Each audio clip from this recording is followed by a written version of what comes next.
gardent toujours les stigmates des tortures et effroyables drames du désert de Libye et du Grand Bleu qui perturbent incessamment son sommeil. Pourtant, ce sont des images filmées il y a au moins une décennie. Mais il n'en revient toujours pas. Image yoo xam ne jusqu'à présent même du may nelaw daf may choqué parce que gis naa ay xale yoo xam ne ay mag du xale sax gis naa ay nit ñoo xam ne ñoo mag foofu nag ma xalaat fu ñu tëdd mënuñ leen seen bopp dara nag ñu ngi toog di xaar dee jël ay dénkaan di la ko jox kii ne la nag ma xam naa dee mais nag waxal sama yaay ne dama ko bëgg waxal sama jabar ne nag dama ko bëgg mu jël nga xool ko mu jël photom jox la ko nga xool carte nga xool ko téléphone am nga gis pis nga téye nga xool téléphone am génne téléphone yi carte mémoire yi nga téye may xuma ne nag lii nag vraiment ça commence à vraiment mu may commencé dépasser parce que à chaque fois c'est les mêmes choses ngay gis. En 2020, selon des chiffres officiels, au moins 559 personnes ont péri en mer. L'année suivante, le bilan humain faisait état de 1126 décès selon l'Organisation internationale pour les migrants. Mais ceci n'est que la partie visible de l'iceberg. Des centaines de migrants avec des preuves documentées ont laissé la vie entre le Maroc, l'Algérie, la Tunisie, la Libye, l'Égypte, le Soudan, le Tchad, le Niger, le Mali et la Mauritanie. Saara bi lu fa am amul fenn ci àdduna imagine nga jël ay nit nga jàpp ko tëj ko ci conteneur rab conteneur boo xam ne amul air amul dara. Photo yi ma yor nii yëpp ay xale yoo xam ne dañ ay mag ay jigéen dañ doon dem ñi dem nañu amuñu chance de des ci yoon bi parce que Saara bi naa raconté benn histoire rek parce que dafa am benn genre camion ngoñ boo xam ne dañuy jël boy yi rënk leen ci biir camion yi baas leen ci biir gars yi s'en fiche lan moo leen intéressé seen xaalis dañu ak encaissé chaque à peu près de 600 dinars à peu près 250 000 CFA ils s'en fiche yéen daal ngeen dee ngeen dund ils s'en fiche. Sur le long chemin fatidique du Sahara, les migrants ont parfois la malchance de tomber sur des tortionnaires qui n'hésitent pas à amputer pour réclamer des rançons. En 2022, selon des informations de Info Migrants documentées, les bourreaux du Sahara réclament 5 000 dinars, soit 1 000 € à chaque migrant kidnappé. Cette thèse a été soutenue par Dr Ndiaye qui a fait un séjour de 7 ans en Libye. ñaan sama rakk yi lii lan moo ko jar groupe terrorisme yi nga xam ne ñoo nekk ci Saara bi ñu ngi def benn trafic boo xam ne amul fenn ñu ngi jël ay boy di leen lavage de cerveau moo loolu gis naa ko da ngay gis ay boy yoo xam dañuy ñëw ñu ne gars yi seen loxo la ñuy xool du sa loxo dëgg rek ñu ne mën nga téye arme ñu jël la recruté la.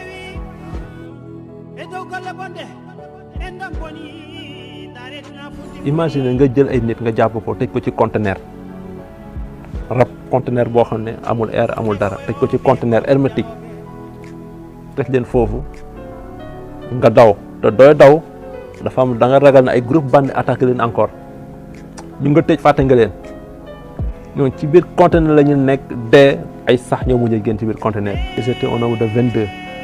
ñoom ñuy dee di dee peut-être 3 seul ñoo ci nekkoon chaque jour ni du dee ñu dee bu mu def affaire bi metti ba nekk bu commencé changer naar yaa nga fële teg seen chaîne di lakk seen yàpp xalaatuñ leen sa yeneen nekk fii nekk ba am benn jour yàlla xiir leen ci ñoom ñu ñëw bu ñu ñëwee nag dañu ubbee gis néeg bi yëpp kenn dootu mën a noyyi ñu dem indi yeneen groupe wax leen ne génne leen ñii seen mbokk yi mbaam yi ay mbaam lañ wax xamaar ñii mu ne kay leen génnee seen ngeen baal ma ci wóobu moo bi kay leen génnee seen mbokk yi am booy bu ma ko expliqué mun a jour bu ñu génnee booy yi jour boobu jusqu'à présent bu ma wax yow nii ba léegi mënatul wax tellement lu mu gis jour boobu. dem na vers Diourbel dafa am benn famille bu may woo une famille Thiaw mu leen wooye ma ne leen yow yaa diw mu ne ma may diw waay ma ne ko noo tudd mu ne maa ngi tudd Awa xam naa dina dégg sama tur ci émission mu baal ma nag mu ñëw gis ko ma ne ko xam nga diw mu ne xam naa diw mu ne andi lu mu njëkk a laaj est-ce que diw dugg na ma ne ko noo diw ma hésité sax bëgguma ko fen nag ma ne ko noo diw moom mu ngi ci jàmm alhamdulilah mais ma ne ko yow diw sa lan la mu ne diw sama borom kër la mu ne yow yaay aawa mu ne man maay aawa bi ma ne ko maay aawa ma ne ko dafa aawa ma xam ne am na ñaareel man ana ñaareel mu ne ñaareel bi mu ngi ci gannaaw ma gis benn doom ñëw doom bi ma njëkk a laaj bal la njëkk a wax ma ne sama papa ana bal bu mu war a jox ma ne ko après naa wutal bal bu baax xale bi jigéen ma xool ko mais bu mu koy xool yëpp moom il sait que kii lu muy indi du jàmm lu muy wax yëpp mooy xool ni yëpp mu indi moo xoolee ma ñëw génn ma ne ko léegi fii am na góor am na sama mag wala papa wala lii ma ne papam nag génneen àdduna yaayam moo fi nekk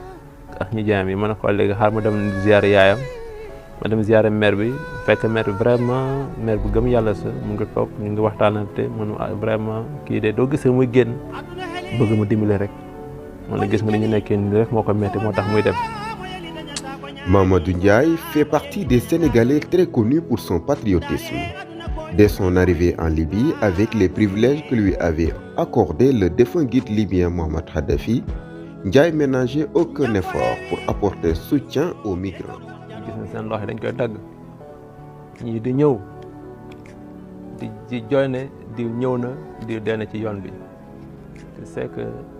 comme dama ñëw en Libye gis Libye nu mu tënkoo mooy la première des choses mooy lan seen hôpital nit ku ñu amul droit mu dem fa ma ñëw nag mu metti ma trop ma gis ay suñu frères yi ñu nekk ci Libye di nekk ci jafe-jafe ma koy dégg ba yàlla def nag borom réew ma mu xëcc ma nekk ci wetam may ma am fa doole trop nag mu pame doole mu njëkk a xeex d'abord ma fay fu ma intégré communauté africaine yëpp képp ku fa feebar naa fay fu ma yóbbu la hôpital nga faju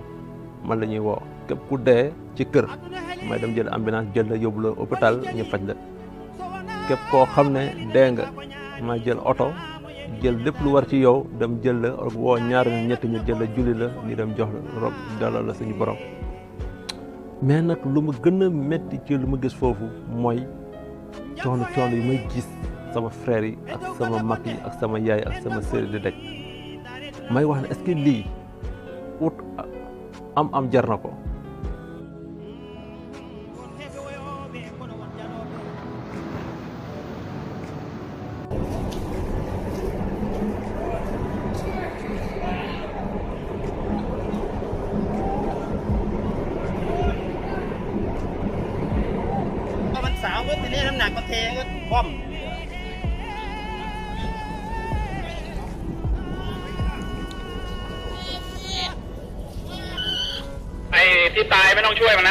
bateau boobu marine marchande coréenne la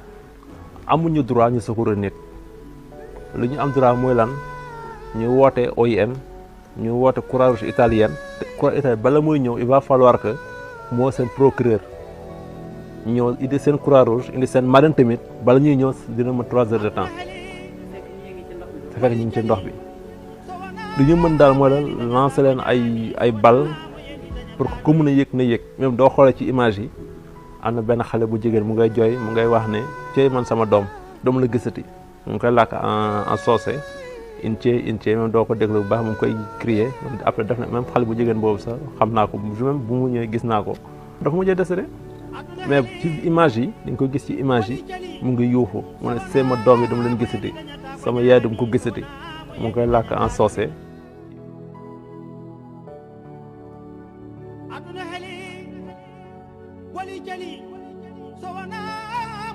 Les chiffres du phénomène migratoire grimpent de plus en plus. Malgré les cas de décès répertoriés, des jeunes continuent de braver les dangers de la mer. Depuis le début de l'année 2023, 32 029 migrants ont débarqué aux Canaries, contre 31 678 en 2006, selon le ministère espagnol de l'Intérieur et les services locaux. De la même manière, 146 000 autres migrants sont arrivés en Italie sur la même période contre 88 476 l'année dernière.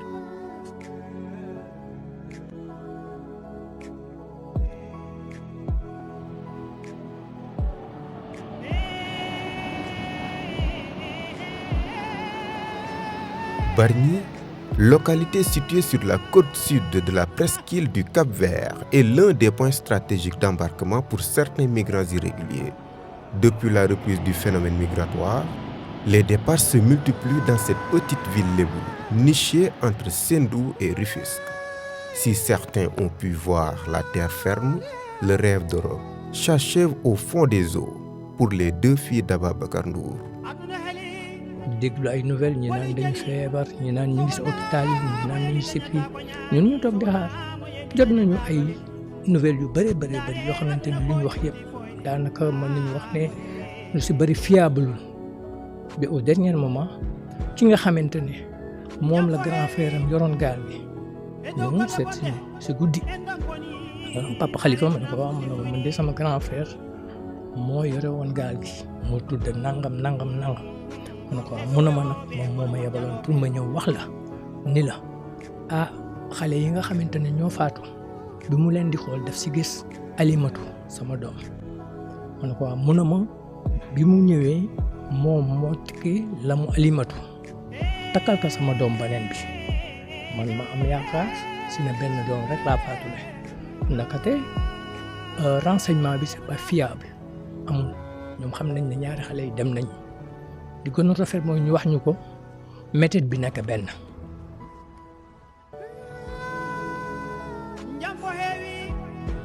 Depuis le début de l'année 2023, le patrouilleur Wallo de la marine sénégalaise a intercepté et secouru 8500 migrants, malgré les mesures prises par les autorités sénégalaises.